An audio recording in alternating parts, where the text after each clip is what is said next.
Hello বন্ধুরা, তো কেমন আছো সবাই? আশা করি সবাই ভালো আছো। আমি আবার চলে এসেছি তোমাদের কাছে আমার নতুন ভিডিও নিয়ে। তো welcome back to my channel. কি মনে হচ্ছে দেখে? একদম সব ঢেকে ঢুকে হেলমেট পরে কোথায় যাচ্ছি? চলো দেখাই তাহলে কোথায় যাচ্ছি। তো বন্ধুরা, আমরা বেরিয়ে পড়েছি রাস্তায়। দেখতেই পাচ্ছ চারিদিকে কুয়াশা পড়ছে অ্যান্ড রাস্তা ভিজে রয়েছে, তার মানে টিপটিপ করে বৃষ্টি পড়ছে।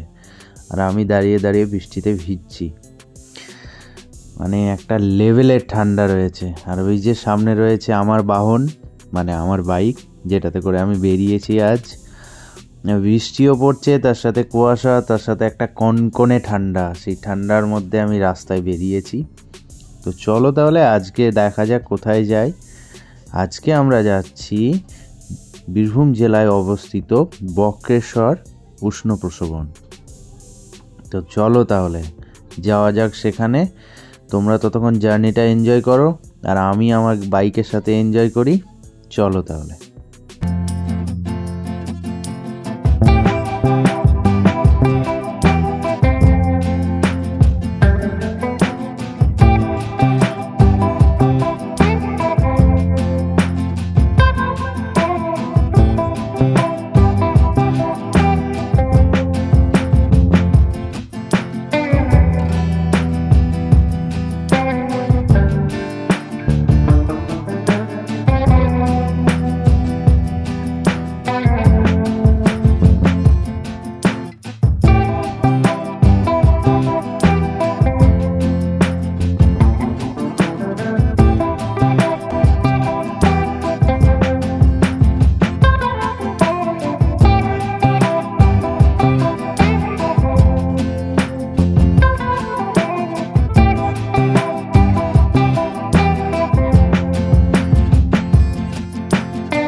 তো বন্ধুরা, আমরা পৌঁছে গেছি বক্রেশ্বর উষ্ণ প্রসবন।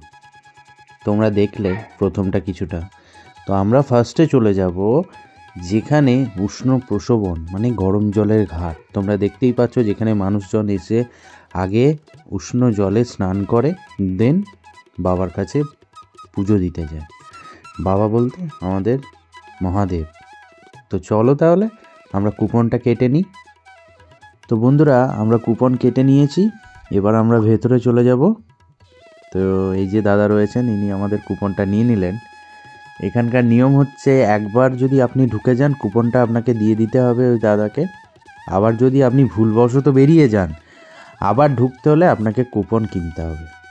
আরেকটা 10 টাকা দিয়ে কুপন কিনতে হবে, পার হেড 10 টাকা। তো বন্ধুরা, তোমরা দেখতেই পাচ্ছ ভেতরের পরিবেশটা কতটা সুন্দর। চারিদিকে গাছপালা, পাশে ফুলের গাছ রয়েছে, খুব সুন্দর মনোরম একটা জায়গা। তার উপরে মানুষজন তো রয়েইছে অনেকেই, যারা গরম জলে স্নান করতে এসেছেন। এই বড় বট গাছটি আমি আমার জন্ম থেকে দেখে আসছি, এটা এখনও আছে। এখানে ডান দিকটা রয়েছে মহিলাদের জন্য, ওই দিকটা, অ্যান্ড এই যে সোজা রাস্তাটা রয়েছে এটা পুরুষদের জন্য। তো আমি এই দিকেই যাব, আপনাদেরকে দেখাবো স্নানের জায়গাটা কী রকম, কত সুন্দর। আমি আগেও স্নান করেছি, না, আজকে আমি স্নান করব না এখানে। বেসিক্যালি আজকে আমি পুজো দিতে আসিনি। তোমরা বন্ধুরা দেখতেই পাচ্ছ সামনে জলাধারটা, যেখানে মানুষজন সবাই স্নান করছে।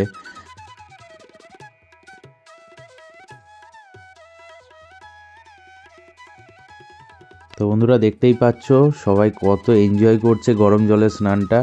এনজয় তো করবেই, কারণ চারিদিকে বৃষ্টি পড়ছে, কুয়াশা, তার সাথে একটা কনকনে ঠান্ডা। আর সেই মুহূর্তে গরম জলটা কে না এনজয় করে। এখানে তোমরা সাবান ইউজ করা যায় না, তেল মেখে তোমরা স্নান করতে পারো এখানে যখন আসবে। সত্যি খুব সুন্দর আর মনোরম জায়গা। এই দিকটা পুরুষের জন্য এবং ওই দিকটা মহিলাদের জন্য। তারপর বন্ধুরা আমরা সামনের দিকে এগিয়ে যেতেই দেখলাম আরেকটা জলকুণ্ড রয়েছে। সেখানটা দেখো বন্ধুরা, জাস্ট ধোঁয়া উঠছে জলটাতে, মানে জলটা এতটাই গরম, জলের ভাঁপ উঠছে ওখানে। একটা আলাদাই ওখানটায় পাশে দাঁড়িয়ে থাকলেও গরম জলের যে ভাঁপটা সেটা তোমরা ফিল করতে পারবে। জায়গাটা দেখো, এই দিকটাতে তো বেশি ধোঁয়াটা উঠছে। জাস্ট জায়গাটা দেখো বন্ধুরা, সত্যি এখানকার ঠাকুরের একটা আলাদাই মাহিত্য রয়েছে। বেসিক্যালি এখানে এর পেছনে একটা সায়েন্সও আছে। বক্রেশ্বরে হিলিয়াম গ্যাস রয়েছে মাটির নিচে। শুনেছি সেই হিলিয়াম গ্যাসের জন্যই নাকি এই জলটা গরম হয়ে থাকে এবং মাটির নিচে থেকে গরম হয়ে বেরোয় জলটা। হিলিয়াম গ্যাসের জন্যই বেসিক্যালি জলটা গরম থাকে।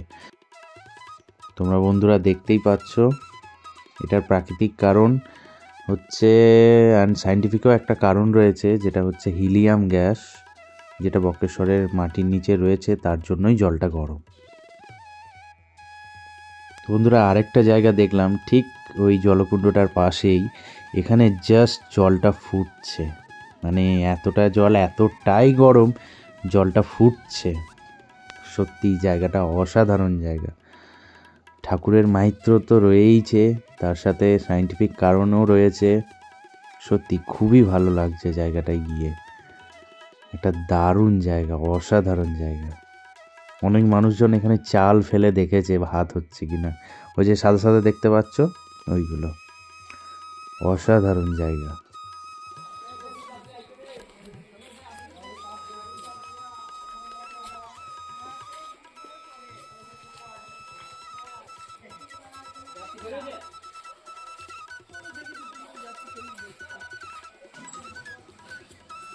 এটা হচ্ছে বন্ধুরা মন্দিরের পেছন দিকটা।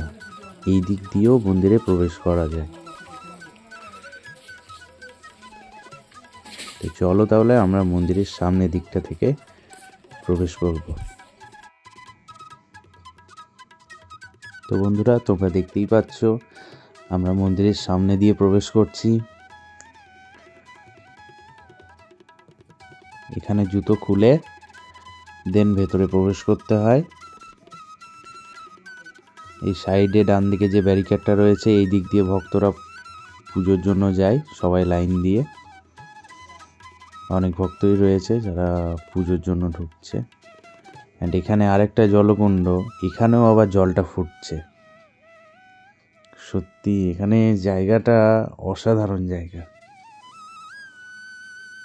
এখানেও জলটা ফুটছে, দেখো ওই জায়গাটা, ওই যে, হ্যাঁ।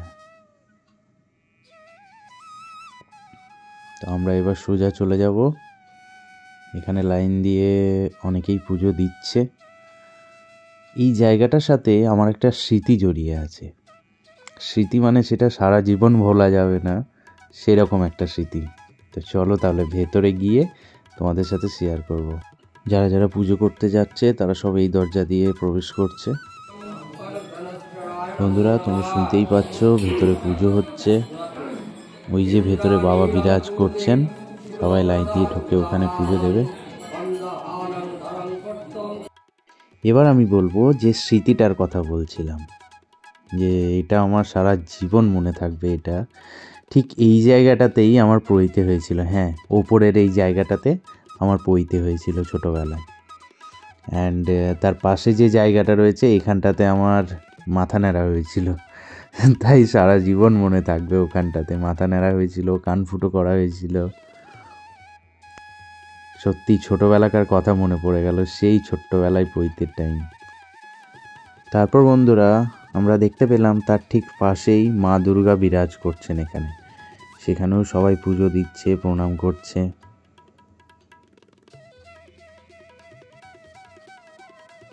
সেইখানে আমার পরিচয় হয়েছিল একজন পুরোহিত মশাইয়ের সাথে, যিনি অনেক বছর ধরে সেখানে পুজো করছেন।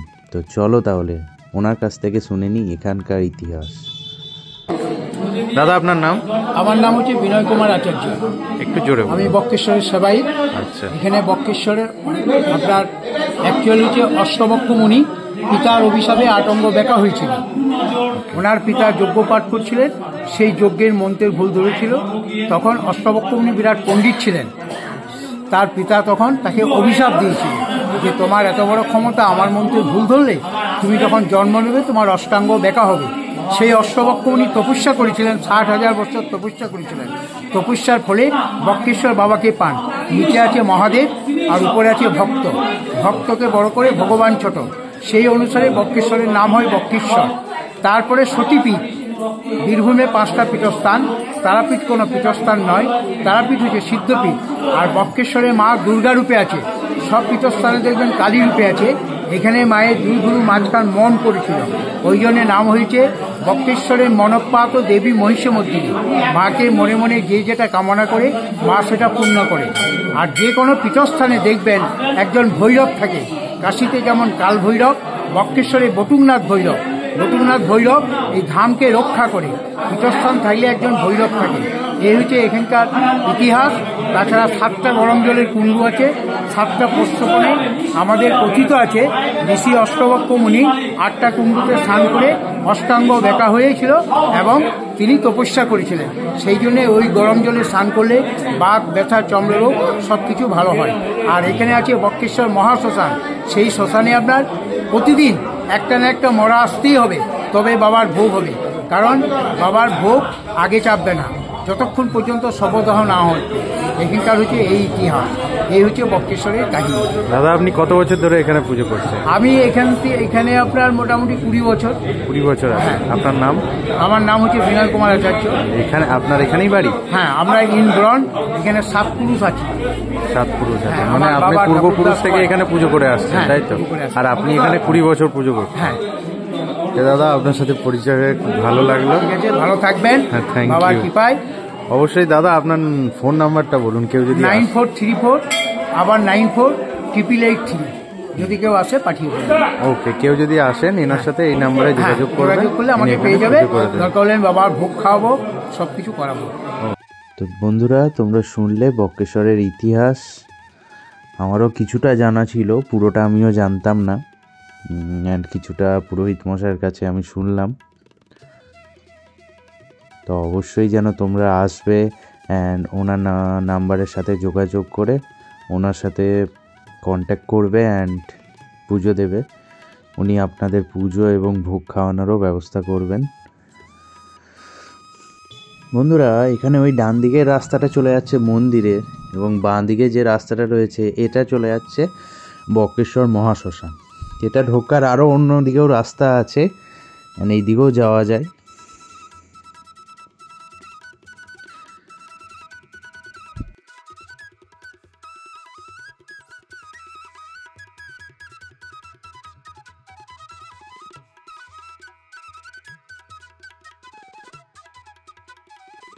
সবশেষে বন্ধুরা আমরা নিয়ে নিয়েছিলাম একটা গরম গরম বেগুনি। তোমরা দেখতেই পাচ্ছ, বেসিক্যালি বক্রেশ্বরে গরম বেগুনিটা খুব সুন্দর বানায়। এখানে আসবো আর বেগুনি খাবো না তাই বললে চলে। অ্যান্ড এই দোকানটা তো সব থেকে ফেমাস। দোকানটা সব থেকে ফেমাস হচ্ছে বেগুনি অ্যান্ড হিংয়ের কচুরি বানায়। যদিও আজকে আমি কচুরি খেলাম না, বাড়ি থেকে আমি খেয়ে এসছি, তাই বেগুনি না খেলে হবে, তাই বেগুনিই খেলাম। তারপর বন্ধুরা আমরা চলে গেছিলাম বক্রেশ্বরের ঠিক পেছন দিকটাতে। ওখানে একটা বড় শ্বেত পাথরের শিবলিঙ্গ আছে, বিশাল বড়। ভেতরে এখন মন্দির বানিয়ে দিয়েছে। তো ওখানে ঢোকা গেল না, ঢুকে ফোন নিয়ে ঢোকার সময় ভিডিও করতে বারণ করলো। আর ভেতরে বোর্ডও দেওয়া রয়েছে, তাই আমি ওটা ঢুকে দেখাতে পারলাম না। এটা আমি আগে দেখেছি, ছোটোবেলায় যখন আসতাম তখন আমি দেখেছি এখানে। এটা বন্ধ, তাই দেখাতে পারলাম না ভেতরটা। বক্রেশ্বর মেন গেটে ঢোকার সময়ই বাঁদিকে একটা এরকম খোলা মাঠ পড়ে, খোলা ময়দান, যেখানে প্রত্যেক বাংলা ফাল্গুন মাস এবং ইংলিশ মার্চ মাসে একটা মেলা হয়। হালকা বৃষ্টির কারণে আজকে মানুষজনের ঢলটা একটু কমই ছিল, অ্যান্ড অনেক দোকানপাট বন্ধও ছিল, তাও কিছু কিছু মানুষ এসেছিলেন।